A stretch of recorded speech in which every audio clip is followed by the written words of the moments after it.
A bike park is a great place to be hitting up on your e-mountain bike. They are absolutely full of berms, jumps and drops. You name it, it's going to be at a bike park.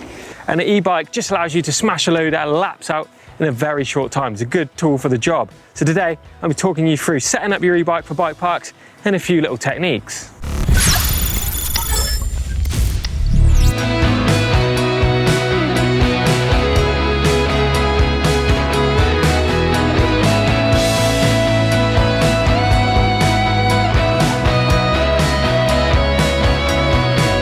First thing on the list when it comes to setup is going to be your tyre choice and tyre pressure. If you're running big downhill tyres with big heavy carcasses and sticky compound, they're not going to roll very well at certain bike parks. It really depends on the surface that is at that bike park. If it's muddy and rooty and rocky, then yes, downhill tyre is fine, but a hard pack surface like we've got here just means that tyre is going to roll really slowly. So think about a harder compound, skinnier option, which is going to roll faster.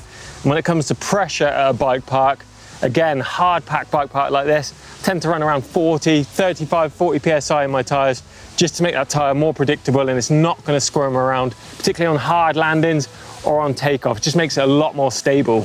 And the suspension on your bike definitely needs setting up for bike park use.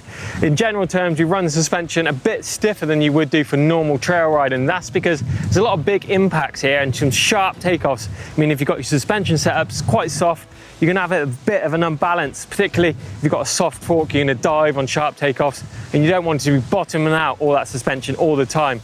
And one last thing when it comes to suspension is the rebound setting of it. You don't want it super quick, so it's like a pogo stick. You just want to click it down, just a couple clicks, just to slow it down a little. Makes it a little bit more predictable, especially on takeoffs. And your seat height, the only time you want this raised is on the pedal back up to the top of the hill. So get it down and out of the way. This is going to allow you to maneuver all around on the bike. And last on the list is going to be pedal choice.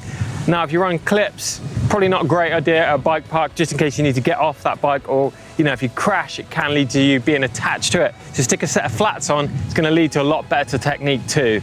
Then there's also the protection of yourself. Now, what I've got on today is probably the minimum you want to be wearing at a bike park. I've got a set of knee pads on and a set of full finger gloves and of course a helmet. Now, if you're not feeling quite so confident, you could consider a full face helmet, maybe some elbow protectors, full finger gloves, back protector, knee pads, shin pads, and that should pretty much save you out of any bike park crash. You don't tend to crash too much because all these jumps are normally built by experts. It's pretty safe, really. So there's a few things you need to do when you head into the bike park. One is take note of the notice board. This is going to have all the different trails on there and all the information you're going to need about the bike park and possibly some emergency contact too. Next up, you need to check in with the staff. Pay your money, get your wristband, and you're ready to go. Then, next up, get your pads on, get kitted up, head to the trails. But a bit of trail etiquette definitely comes in at the bike park. You need to wait for riders in front of you to drop in who are on the roll-in before you, and also just chill. You don't need to hit those big jumps straight away. Warm up on a smaller line, hit that big stuff later. When it comes to jumping an e-bike, you might be a little bit put off by the weight of the bike, but I can assure you the weight of the bike is a good thing, especially when it comes to preloading a jump. Now, this is where you squash into that bike suspension, load it up and let the bike fly. But with the weight of an e-bike, it actually half kind of does that for you.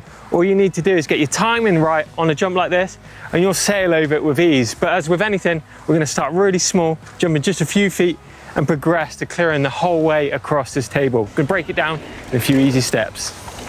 Now, the approach for the jump is probably one of the most important things. Power mode, well, it depends on how much power you want to put in it, but you're probably going to be above that speed limiter anyway, especially on a down slope like this. Getting a good gear that's going to give you speed all the way down. And you don't need to pedal all the way to the end of the takeoff. You need to get your speed before you enter this zone. This area is where you don't want to be pedaling. You want to be thinking about compressing down into the bike suspension, loading that bike suspension up and getting the timing so you push it into the face of the jump.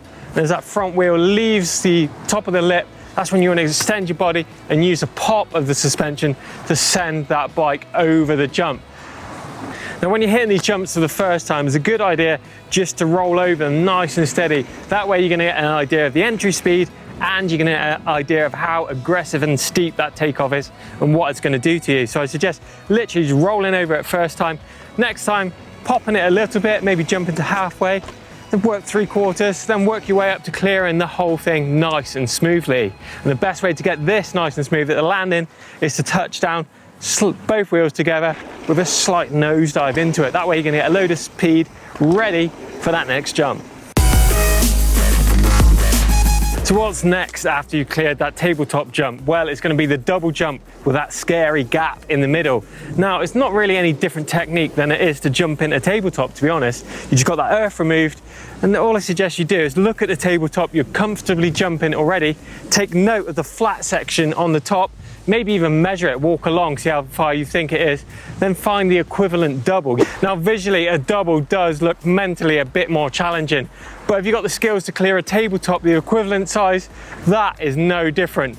So if you do get in trouble on this one, it's usually going to be an overjump or a case. An overjump is where you hit it with too much speed and miss the landing, or a case is where you go too slow and hit the back of the landing. Both I don't really recommend. It's really important to get that speed right. So you get that speed dialed on that tabletop before you attempt that double.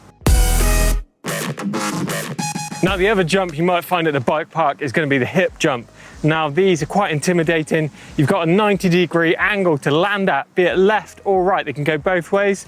And for technique for this, basically you do a small carve across the takeoff. A similar takeoff as to what we've done on the tabletop, but you carve your weight across and look down the landing.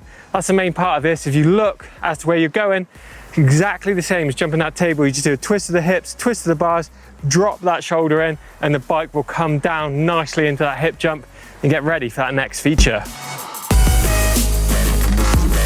Now, drops are another feature you're going to find all over the bike park. Now, these come in different sizes, and there is no better place than to learn drop-offs than a bike park.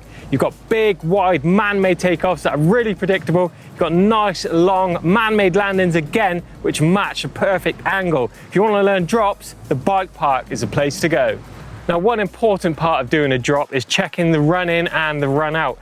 As you approach it, you need to take a look at how far the landing is, because that's going to give you an idea of how much speed you need to enter into the drop, or how high you got to pop it to reach the landing.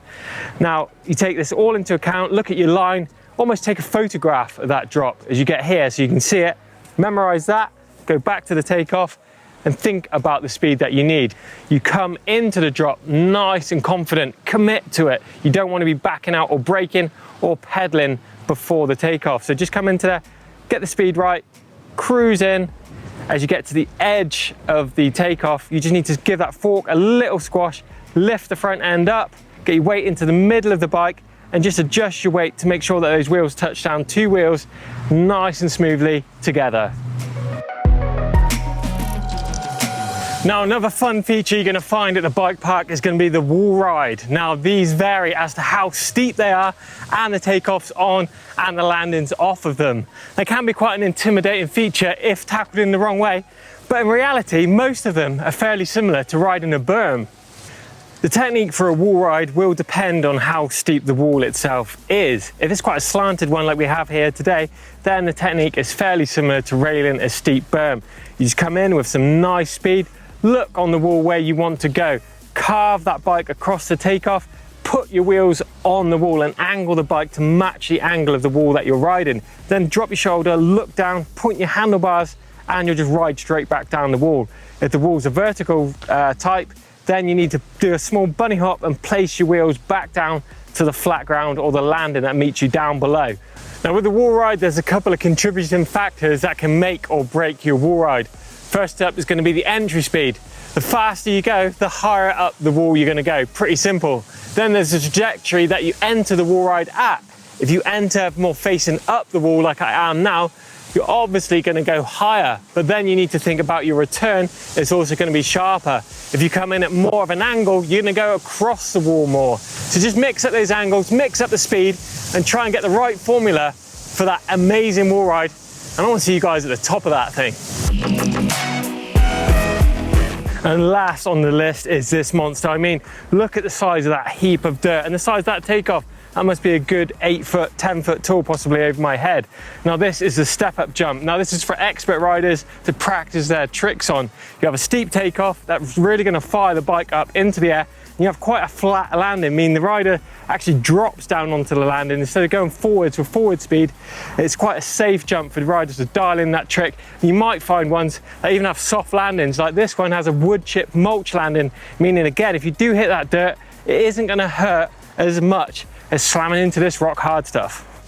So there you go, bike parks are absolutely amazing fun on an e-mountain bike. You can learn those skills super quick in a really safe and condensed area. It's absolutely perfect. I've done so many laps here at Bike Park Tres Cantos in Madrid. I'm absolutely burnt out, so I'm gonna head off in a minute. But get involved in the comments box down below if you ride bike park on your e-mountain bike, and let us know. This is a great way of learning skills for you guys. Give us a thumbs up if you've enjoyed it. Make sure you subscribe to us here on eMBN. I might go sneak in another lap.